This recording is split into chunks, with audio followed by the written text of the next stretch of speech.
A gente conversa agora então com o ex-ministro da Saúde, Luiz Henrique Mandetta, apontado como uma das possibilidades da sonhada, da desejada, da especulada terceira via. Ministro, boa noite, bem-vindo de volta. Mona Lisa falando, me ouve bem? Te ouço bem, Mona Lisa. Não é nem a terceira, é a melhor via, tão desejada. Opa! Já começou com a propaganda política, ainda não é hora, brincadeirinha. Ministro, o senhor disse numa outra vez aqui com a gente que o senhor assiste o Expresso, que gosta do jeito, papo reto, que a gente pergunta, que o nosso time trabalha, o time da CNN inteiro trabalha assim, né? Então, serei muito papo reto nessa primeira pergunta. Se a definição fosse hoje, agora, tudo bem para ser vice de Sérgio Moro? Tudo bem para fazer o melhor pelo país. Então é sim. Como eu sempre disse, não pode sentar na mesa ninguém chegando falando eu sou a solução, eu sou candidato a presidente. Nem Moro, nem Dória, nem Eduardo, nem Mandetta. A gente vai ter que aguardar as prévias do PSDB, que atrasou o processo todo, para ver quem vai sentar à mesa em nome do PSDB para iniciar os trabalhos de formatação daquilo que possa melhor traduzir os anseios de uma sociedade cansada de ter que optar entre o pesadelo e o terror, né? Então, eu acho que agora é hora da gente aguardar o processo. O Moro tomou uma decisão que dependia só dele, que era deixar a vida privada e se filiar a um partido político, fez, é um ato individual. Agora vamos sentar à mesa para construir a melhor solução política, cada um com as suas qualidades, cada um com a sua maneira de olhar para o povo brasileiro, de olhar para essa nação toda e falar, olha, existe um caminho há. Então, vou colocar o nosso time todo para conversar com o senhor, até para a gente poder fazer mais perguntas. Já adianto que nós vamos nessa entrevista até às 8h27, 8h28. Então, olhando para o relógio e, claro, para o conteúdo das perguntas e das respostas. Caio Junqueira, chega na conversa, Caio. Mandetta, boa noite. Mandetta, a entrada do Sérgio Moro na disputa é uma ameaça, vamos dizer assim, entre aspas, mais ao ex-presidente Lula, né, por ser uma linha de apoio, talvez até do bolsonarismo nas acusações de corrupção ao ex-presidente Lula, né, que é o líder nas pesquisas, ou a direita, por embaralhar ali a centro-direita, por embaralhar um pouco a disputa, por tirar votos do presidente Jair Bolsonaro, por ter mais votos, mais intenção de voto, isso de certa maneira fragilizar a posição, por exemplo, do governador de São Paulo, João Dória, do governador do Rio Grande do Sul, Eduardo Leite, a sua posição também, do Rodrigo Pacheco. Eu queria que o senhor, uma análise fria, de calculista, da chegada do Moro e seus 10% de intenção de voto nessa disputa, por gentileza. Eu acho que o Moro ele traz um drama de consciência para o eleitor, tanto do Lula quanto do Bolsonaro. Ele representa um brasileiro que estava na função de juiz, fazendo o julgamento dos fatos que chegaram até ele, e ele deu um encaminhamento jurídico de condenação. Depois ele aceita um desafio de fazer o melhor pelo país como ministro da Justiça e encontra um presidente que interferia diretamente no trabalho dele para poupar sua família.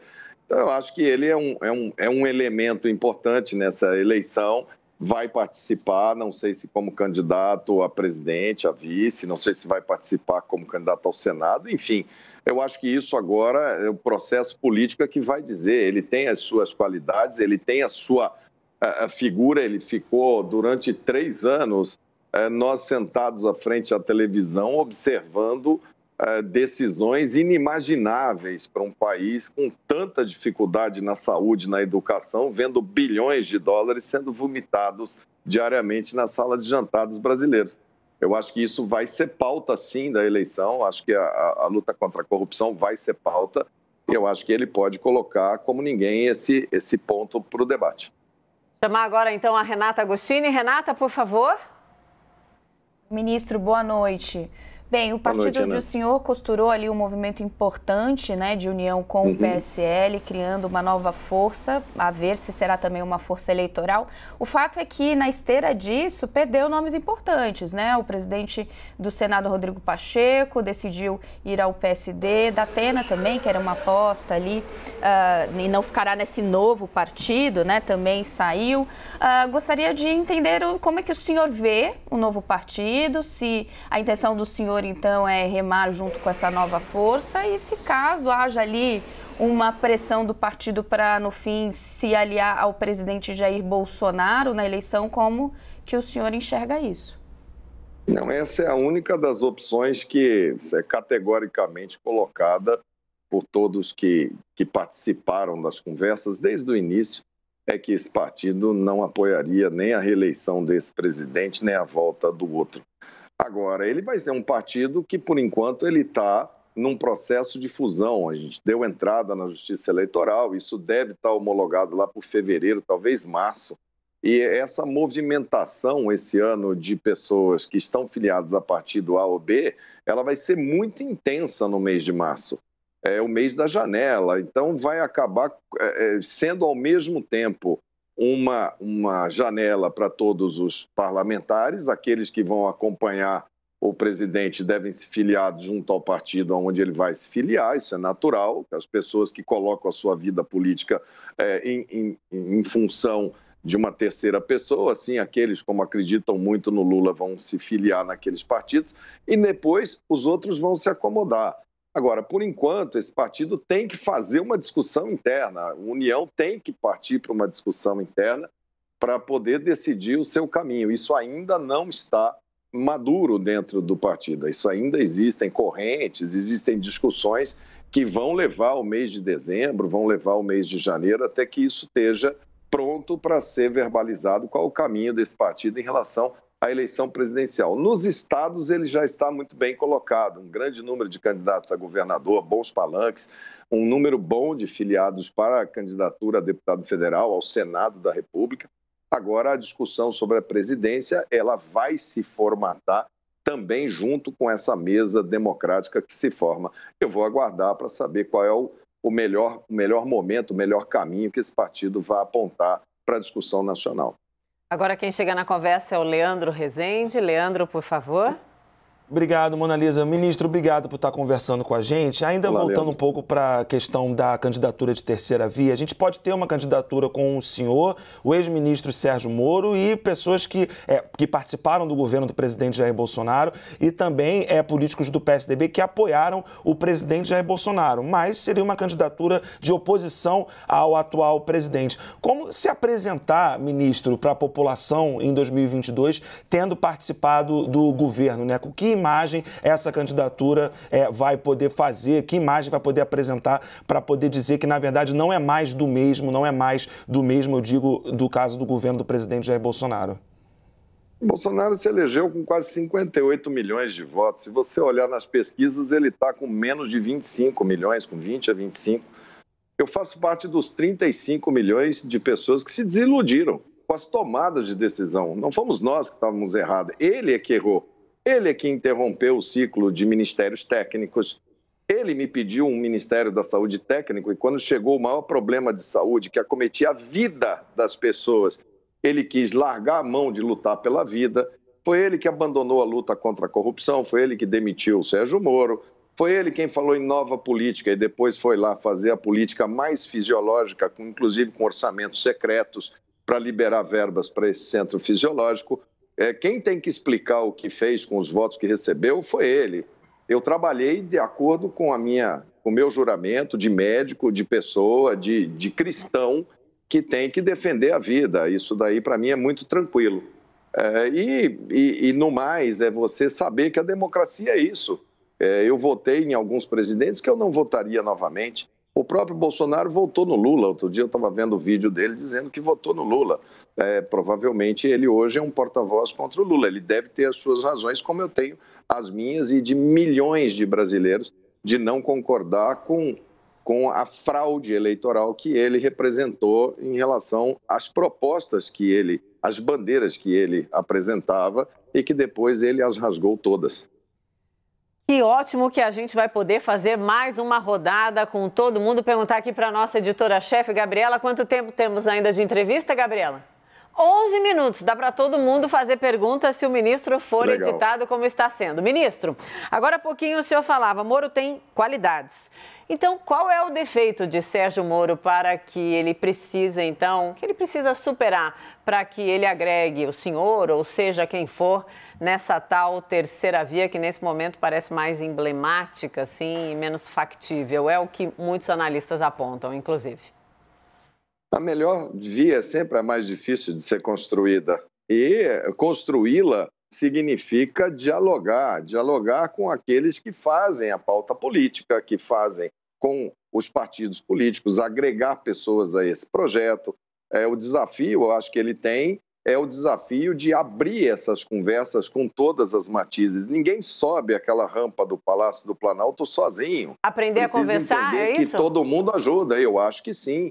Eu acho que pela própria formação, pela própria trajetória do Moro, ele vai ter que abrir agora essa roda de conversa, saber o que é possível aceitar de várias pautas, o que não é possível de aceitar. Eu acho que ele senta à mesa representando uma luta contra a corrupção, e nós temos lutas enormes na saúde, na educação, nas relações exteriores, na economia, na geração de empregos, na fome.